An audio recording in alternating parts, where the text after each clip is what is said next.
ಸಂಗೊಳ್ಳಿ ರಾಯಣ್ಣ ಮೂರ್ತಿ ಮೇಲೆ ದ್ರವ ರೂಪದ ಪದಾರ್ಥ ಸೋರಿಕೆ ಮರದಿಂದ ಸೋರಿಕೆ ಆಗ್ತಿರುವಂತಹ ದ್ರವ ರೂಪದ ಪದಾರ್ಥ ಕಿಡಿಗೇಡಿಗಳು ಮಸಿ ಎಸೆದಿದ್ದಾರೆ ಅಂತ ಸ್ಥಳೀಯರು ಆರೋಪಿಸ್ತಾ ಇದ್ದಾರೆ. ಬೆಳಗಾವಿಯ ಮಚ್ಚೆ ಗ್ರಾಮದಲ್ಲಿ ಘಟನೆ ನಡೆದಿರೋದು. ಬಿಗುವಿನ ವಾತಾವರಣ ನಿರ್ಮಾಣ ಆಗಿದೆ. ಸ್ಥಳಕ್ಕೆ ನಗರ ಪೊಲೀಸ್ ಆಯುಕ್ತ ಭೂಷಣ್ ಬೋರಸೆ ಡಿಸಿಪಿ ಭೇಟಿ ಕೊಟ್ಟಿದ್ದಾರೆ. ಸ್ಥಳಕ್ಕೆ ಸುಖೋ ತಂಡ ಕೂಡ ಭೇಟಿ ನೀಡಿ ಪರಿಶೀಲನೆಯನ್ನ ಮಾಡಲಾಗಿದೆ. ಮರದ ಎಲೆಯನ್ನೂ ಪರಿಶೀಲನೆಯನ್ನ ಮಾಡಿಸಿದ್ದಾರೆ ಪೊಲೀಸರು. ಮರದ ಎಲೆಗಳನ್ನು ಸಂಗ್ರಹಿಸಿ ಎಫ್ಎಸ್ಎಲ್ಗೆ ರವಾನೆ ಮಾಡಲಾಗಿದೆ. ಸ್ಥಳದಲ್ಲಿ ಜಮಾವಣೆಗೊಂಡಿರುವಂತದ್ದು ರಾಯಣ್ಣ ಅಭಿಮಾನಿಗಳು. ಬೆಳಗಾವಿ ಗ್ರಾಮೀಣ ಪೊಲೀಸ್ ಠಾಣೆಯಲ್ಲಿ ಇದಕ್ಕೆ ಸಂಬಂಧಪಟ್ಟಂತೆ ಪ್ರಕರಣ ದಾಖಲಾಗಿದೆ.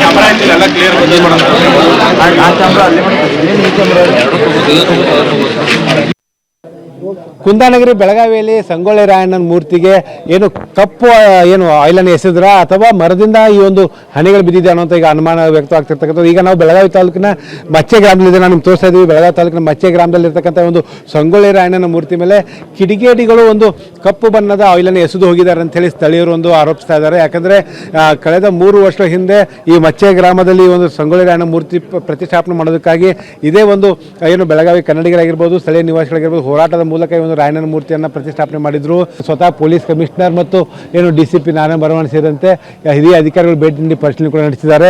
ನಮ್ಮ ಜೊತೆ ಮಾತನಾಡೋಕೆ ಸ್ಥಳೀಯರು ಅವ್ರಿಗೆ ಕೇಳೋಣ. ಏನು ಪ್ರಮುಖವಾಗಿ ಏನಾಗೈತೆ ನಾವು ಇವತ್ತು ನಾವು 7 ಗಂಟೆಗೆ ನೋಡಿದ್ದೀವಿ ಇದನ್ನು. ಸರಿಯಾಗಿ 7 ಗಂಟೆಗೆ ನಮ್ಗೆ ಫೋನ್ ಹಚ್ಚಿದ್ರು. ನಾವು ಎಲ್ಲ ಹುಡುಗರು ಬಂದು ನೋಡಿದವ್ರಿ. ಸರಿಯಾಗಿ ನಾವು ಗಮನ ನೋಡಿದವ್ರು. ಅದೆಲ್ಲ ಆಯಿಲ್ದು ಸೇರಿದ ಅದ ಎಲ್ಲ ಸುಳಿದೆ. ಅವರು ಎಲ್ಲ ಸಾಹೇಬರು ಎಲ್ಲ ಸುಳ್ಳು ಹೇಳ್ತಾರೆ. ಇದು ಯಾರೋ ಕಿಡಿಗೇಡಿಗಳು ಆಯಿಲನ್ನು ಗೊಜ್ಜಿಕೇಶ್ ಹೋಗಿದ್ದಾರೆ. ಇಷ್ಟು ವರ್ಷ ಯಾವಾಗ ಹಿಂಗೆ ಸೋರಿತಾರೆ? ಒಟ್ಟೆ ಇಲ್ರಿ. ನಾವು 3 ವರ್ಷ ಆಯ್ತು ರೀ. ಕುನಿಷೆ 1 ವರ್ಷ ಸೋರಿಲ್ರಿ. ಒಂದು ದಿವಸ ನೋಡಿಲ್ರಿ ನಾವು. ಇದೇ ವರ್ಷ ನಾವು ಈ ಟೈಮ್ನಾಗ ಇದು 1 ದಿವಸ ಆತ್ರಿ. ಇವತ್ತು ನೋಡಿರ್ತಿದ್ದ ಎಲ್ಲ 2 ದಿವಸ ಅಂತ ಹೇಳಾಕ್ತಾರ ಹುಡುಗರ. ಖರೆ ಇವತ್ತು ನಾವು ನೋಡಿದ್ದೆ ಇದೆ. ಇಷ್ಟು ವರ್ಷ ಆತ ನಾವು 3 ವರ್ಷ ಆಯ್ತು ರೀ ಕುನಿಷೆ ರಾಯಣ್ಣ ಮೂರ್ತಿ. 3 ವರ್ಷದಾಗ 1 ದಿವಸ ಆಗಿಲ್ರಿ. ಇವತ್ತನ ಇದೆಲ್ಲ ಕಂಡು ಬರೈತ್ರಿ. ಹಂಗೇನ್ರ ಆಯಿಲ್ ಗಿಡದಿಂದ ಸೋರ್ಬೇಕಾಗಿದ್ರೆ 3 ವರ್ಷದಿಂದ ಹಿಂದೆ ಸೋರ್ಬೇಕಿತ್ತಲ್ಲ. ಇದು ಕಮ್ಮಿ ಇಲ್ಲಂದ್ರೆ ಒಂದು 15-20 ವರ್ಷ ಆತ್ರಿ ಗಿಡ ಐತಿ. 20 ವರ್ಷದಿಂದ ಸೋರ್ಬೇಕಿತ್ತ. ಈಗ ಹೆಂಗೆ ಸೋರಾಗ್ತದ್ರಿ ಹೇಳ್ತಾರ ಹಂಗೆ. ಅದೆಲ್ಲ ಇಲ್ರಿ. ಅವ್ರು ಎಲ್ಲರೂ ಮುಚ್ಚಾಕ ಒಟ್ಟು ಹೇಳಾಕತ್ತಾರೆ. ಹಂಗೇನಿಲ್ರಿ. ಕೇಸ್ ಮುಚ್ಚೋ ಸಲುವಾಗಿ ಅವ್ರು ಹೇಳಾಕತ್ತಾರೆ. ಅದೇನಿಲ್ಲ, ಯಾರೋ ಕಿಡಿಗೇಡಿಗಳು ಮಾಡಿದ್ದಾರೆ. ಅದ್ರ ಸಲುವಾಗಿ ನಾವು ಈಗ ಏನು ಡಿಸೈಡ್ ಮಾಡಿದೇವೆ ಅಂದ್ರೆ ಎಲ್ಲ ಸ್ಥಳೀಯ ನಾಗರಿಕರು ನಾವು ಎಲ್ಲ ನಮ್ಮ ಮಚ್ಚೆ ಊರತ್ತಿಂದ ಇದು ಟ್ಯಾಂಕ್ ಐತ್ರಿ ಇಲ್ಲಿ. ಇದೆಲ್ಲ ನಮ್ಮ ರಾಯಣ್ಣದ ಜಾಗ ಅಂದ್ರೆ ಆ ಜಾಗದೊಳಗೆ ಟ್ಯಾಂಕ್ ಐತಿ ಗೋರ್ಮೆಂಟ್ದ, ಅದು ನೀರಿಂದ. ಆ ಟ್ಯಾಂಕ್ ತೆಗಿಸ್ರಿ ನಮ್ಮ ರಾಯಣ್ಣ ಪ್ರತಿಷ್ಠಾಪನೆ ಅಲ್ಲಿ ಮಾಡ್ತೇವೆ. ಅದಕ್ಕೆ ನಮ್ಗೆ ಗೋರ್ಮೆಂಟ್ ಅವರ ಮತ್ತು ಸಾಹೇಬರು ಎಲ್ಲರೂ ನಮ್ಗೆ ಅವಕಾಶ ನಮಗೆ ಮಾಡಿಕೊಡ್ಬೇಕು. ಈ ಟ್ಯಾಂಕ್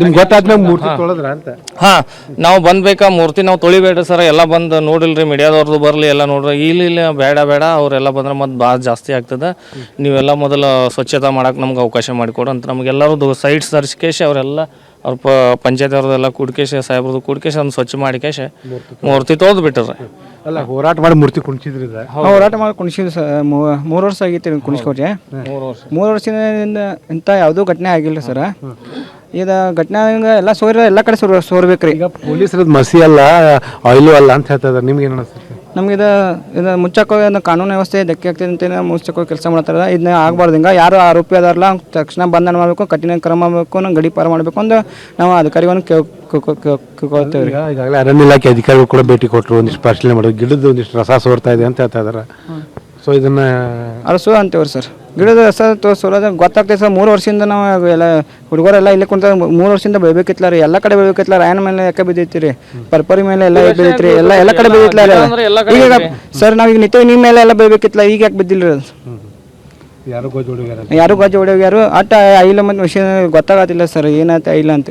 ಓಕೆ, ಇದು ಏನಂದರೆ ಮಚ್ಚೆಯಲ್ಲಿ ಈಗ ಒಂದಿಷ್ಟು ಬಿಗುವಿನ ವಾತಾವರಣ ನಿರ್ಮಾಣ ಆಗಿರ್ತಕ್ಕಂಥ ಹಿನ್ನೆಲೆಯಲ್ಲಿ ಈಗಾಗಲೇ ಸ್ಥಳದಲ್ಲಿ ಬಿಗಿ ಪೊಲೀಸ್ ಭದ್ರತೆಯನ್ನು ಕೂಡ ನಿಯೋಜಿಸಲಾಗಿದೆ. ಒಂದು KSRP ತುಕಡಿ ಕೂಡ ಇಲ್ಲಿ ನಿಯೋಜನೆ ಮಾಡಲಾಗಿದೆ. ಯಾಕಂದರೆ ಇದ್ರ ಬಗ್ಗೆ ಪೊಲೀಸ್ ಅಧಿಕಾರಿ ಆಗಲೇ ಒಂದಿಷ್ಟು ಮಾಹಿತಿ